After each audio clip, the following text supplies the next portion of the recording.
ನಮಸ್ಕಾರ. ನಾನಿದಿನ ಮಲೆನಾಡಿನ ಹಳೆಯ ಕಾಲದ ಒಂದು ತಂಬಳಿ ಮಾಡ್ಕೊಂಡು ಬಂದಿದ್ದೀನಿ. ಇದು ಹೇಳಿದರೆ ಮಾತ್ರ ಗೊತ್ತಾಗೋದು, ಇಲ್ಲಾಂದರೆ ಗೊತ್ತೇ ಆಗೋಲ್ಲ. ಅದೇ ವೀಳ್ಯದೆಲೆ ತಂಬಳಿ.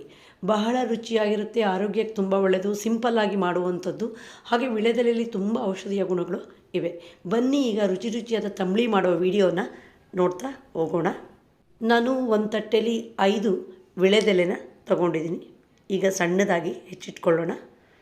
ವೀಳ್ಯದೆಲೆನ ಹೆಚ್ಚಿ ರೆಡಿ ಆಯಿತು. ಈಗ ಒಗ್ಗರಣೆಗೆ ರೆಡಿ ಮಾಡೋಣ. ಒಲೆ ಮೇಲೆ ಬಾಣಲೆ ಇಟ್ಕೊಂಡಿದ್ದೀನಿ. 1/4 ಸ್ಪೂನಷ್ಟು ತುಪ್ಪ ಹಾಕೋಣ. ಈಗ 1/4 ಸ್ಪೂನಷ್ಟು ಜೀರಿಗೆ ಹಾಕೋಣ. ಎಲ್ಲ ತಂಬಳಿಗೂ ಸಾಮಾನ್ಯವಾಗಿ ಕಾಳುಮೆಣಸು ಹಾಕ್ತಾರೆ. ಈ ವೀಳ್ಯದೆಲೆ ತಂಬಳಿಗೆ ಹಾಕೋಲ್ಲ, ಯಾಕಂದರೆ ವೀಳ್ಯದೆಲೆ ಸ್ವಲ್ಪ ಖಾರ ಇರುತ್ತೆ, ಹಾಗಾಗಿ. ಈಗ ಜೀರಿಗೆನ ಸ್ವಲ್ಪ ಫ್ರೈ ಮಾಡಾಯಿತು. ಹಾಗೆ ಹೆಚ್ಚಿರುವ ವೀಳ್ಯದೆಲೆನ ಹಾಕೋಣ. ಈಗ ವೀಳ್ಯದೆಲೆನ ಸ್ವಲ್ಪ ಚೆನ್ನಾಗಿ ಬಾಡಿಸ್ಬೇಕು.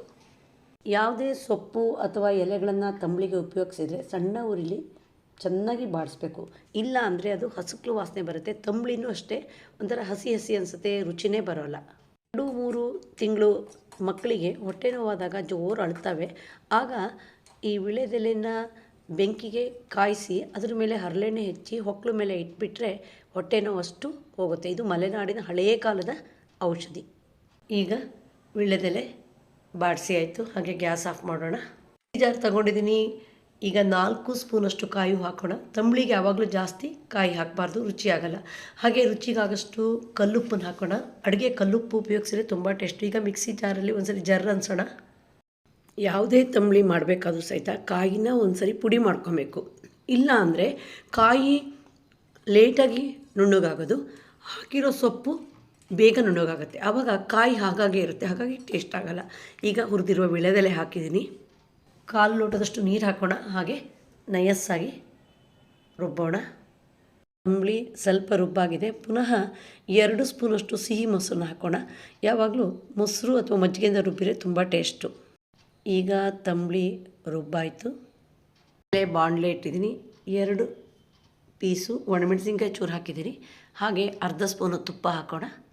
ಈಗ 1/4 ಸ್ಪೂನು ಜೀರಿಗೆ ಹಾಕೋಣ. ಹಾಗೆ 1/4 ಸ್ಪೂನ್ ಸಾಸಿವೆ ಕಾಳು ಹಾಕೋಣ. ಸ್ವಲ್ಪ ಒಗ್ಗರಣೆ ಫ್ರೈ ಆಗಲಿ. ಮಲೆನಾಡಲ್ಲಿ ತಂಬಳಿ ಇಲ್ಲದೆ ಊಟನೇ ಇಲ್ಲ. ಪ್ರತಿದಿನ ಯಾವುದಾದ್ರೂ ಒಂದು ತಂಬಳಿ ಮಾಡೇ ಮಾಡ್ತೀವಿ. ಅದು ಆರೋಗ್ಯಕ್ಕಂತೂ ತುಂಬ ಒಳ್ಳೆಯದು. ರುಬ್ಬಿದ ತಂಬಳಿನ ಒಂದು ಬಟ್ಲಿಗೆ ತೆರಪು ಮಾಡಿದ್ದೀನಿ. ಈಗ ಒಗ್ಗರಣೆನ ತಂಬಳಿಗೆ ಹಾಕೋಣ. ರುಚಿಯಾದ ವೀಳ್ಯದೆಲೆ ತಂಬಳಿ ರೆಡಿ ಆಯಿತು. ಒಗ್ಗರಣೆನ ತಂಬಳಿಗೆ ಹಾಕಿದ್ಮೇಲೆ ಒಂದ್ಸರಿ ಚೆನ್ನಾಗಿ ಮಿಕ್ಸ್ ಮಾಡೋಣ. ರುಬ್ಬಬೇಕಾದ್ರೆ ನಾನು ಇಲ್ಲಿ ಮೊಸರು ಹಾಕಿದ್ದೀನಿ. ಈಗ ಪುನಃ ತಂಬಳಿಗೆ ಮೊಸರನ್ನ ಮಿಕ್ಸ್ ಮಾಡೋಣ. ಮೊಸರಾದರೂ ಆಗುತ್ತೆ, ಮಜ್ಜಿಗೆ ಆದರೂ ಆಗುತ್ತೆ, ಯಾವ್ದು ಬೇಕಾದ್ರೂ ಮಿಕ್ಸ್ ಮಾಡ್ಬೋದು. ಹಾಗೆ ತಂಬಳಿ ಸ್ವಲ್ಪ ಗಟ್ಟಿ ಬೇಕು ಅಂದರೆ ಮೊಸರು ಹಾಕಿ, ಸ್ವಲ್ಪ ನೀರಾಗಿರಬೇಕು ಅಂದರೆ ಮಜ್ಜಿಗೆ ಹಾಕಿದರೆ ಸರಿ. ಆದರೆ ಹುಳಿಯಾಗಿರಬಾರ್ದು ಮಜ್ಜಿಗೆ ಅಥವಾ ಮೊಸರು.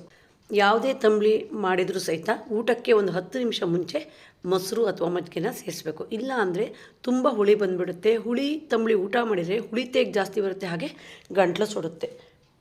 ನೋಡಿದ್ರಲ್ಲ, ಸಿಂಪಲ್ಲಾಗಿ ವೀಳ್ಯದೆಲೆ ತಂಬಳಿ ಮಾಡೋದು ಹೇಗೆ ಅಂತ. ನೀವು ಸಹ ಒಮ್ಮೆ ಟ್ರೈ ಮಾಡಿ ಇದರ ರುಚಿಯನ್ನು ಸವಿಯಿರಿ. ನಿಮಗೆ ಈ ವಿಡಿಯೋ ಇಷ್ಟ ಆದರೆ ಲೈಕ್ ಮಾಡಿ, ಶೇರ್ ಮಾಡಿ, ಸಬ್ಸ್ಕ್ರೈಬ್ ಮಾಡಿ. ಮುಂದಿನ ವಿಡಿಯೋಕ್ಕಾಗಿ ಕಾಯ್ತಾ ಇರಿ. ಧನ್ಯವಾದಗಳು.